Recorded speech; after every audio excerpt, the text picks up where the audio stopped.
Hey, what's going on, everybody? It's your boy James, and just coming to the channel as I'm on a little walk, doing some of the things that I really love and appreciate, and that's supporting my girls. My oldest daughter is currently at practice. And I figured while she was running, I'd go for a nice little walk. And I had just a little thought on my mind that I wanted to share and bring to you. And I had found a spot that I was gonna sit down and do the video, but someone came to that spot, so I wasn't able to just sit down and record as I had intended, but definitely had a nice quick conversation with a gentleman. He came and sat down to read his book, and he saw that I had a camera and some things in my hand, and just asked, he was like, I was wondering what you were up to. So I just shared that just making a little video, and he asked, he's like, what's the video about? And I just shared. I told him I was going to be talking about this weekend. And so I want to say happy 3rd of July to you. We'll be coming up on Independence Day tomorrow. And I had some thoughts about it and wanted to share a little bit from my perspective as a black father and how I go about doing it. As I've grown, it's taken on different meanings to me. You know, as a boy, an inner city kid growing up in Jamaica, Queens, New York, you know, Independence Day, the 4th of July, was about firecrackers and fireworks. That's, whoa. Got things just running out and jumping out at me. It's one of the things you can be careful about out here on these trails. But as a young boy, that's what it was about. It was about, can't wait till the nighttime comes and see the sky light up with fireworks, the loud noise and the bangs and all of that type of stuff. The excitement of that. That's what Independence Day meant. That's what the 4th of July meant to me as a little boy growing up. And then when I moved to Eastern Long Island, suburbs out there,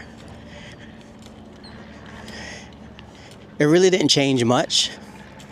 It still was about fireworks and so on and so forth. But I began to gain some knowledge, and things started to change.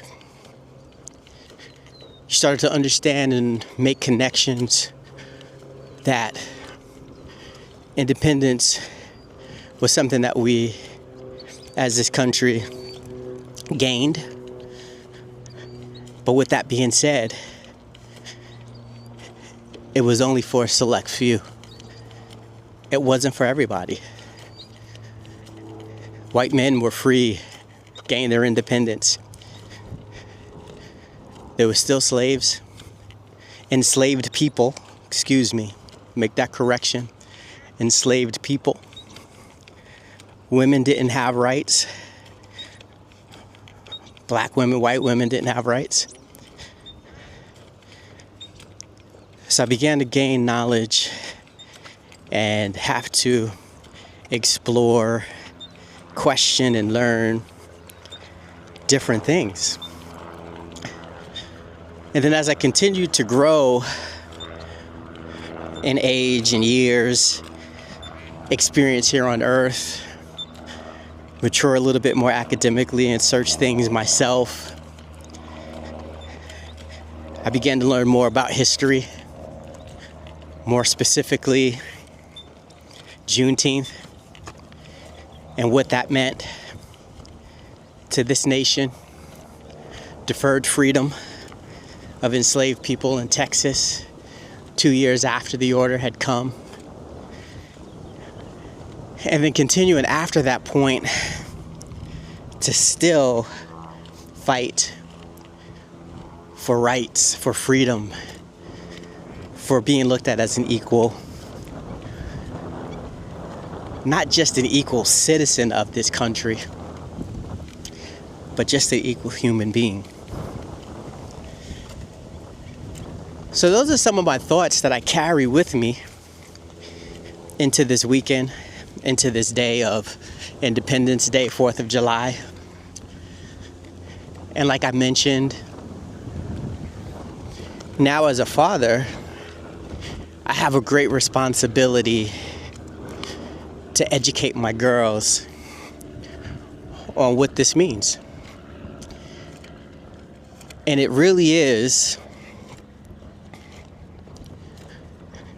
not as simple as one would think. One would say, you're American. You pledge allegiance to the flag of the United States of America and to the republic for which it stands, one nation under God, indivisible, with liberty and justice for all. We know that liberty and justice for all is a thought. It's something that we're still pursuing to this day, July 3rd, 2026. So, with the complexity, the confliction, a greater understanding, comes a great responsibility. And the responsibility is being true to myself as a young black boy on Eastern Long Island, coming from a community where over 90% of the community was white. Didn't give myself the opportunity, or didn't have the confidence, didn't have the understanding on how to go about such a topic. But here I am on my 50th birthday, just this past January, and this being the 250th birthday of this country. I was born on the 200th birthday that year, 6 months prior. And here I am again on another birthday, blessed to see 50 years and the second 50 years, half a century of growth of a nation. But also having an understanding that we still have so much more growing to do. And as I try to do in all things that I do, I want to be a part of the solution and not part of the problem. And that's why I'm bringing this to you all today. We all have a responsibility to speak the truth, to share the truth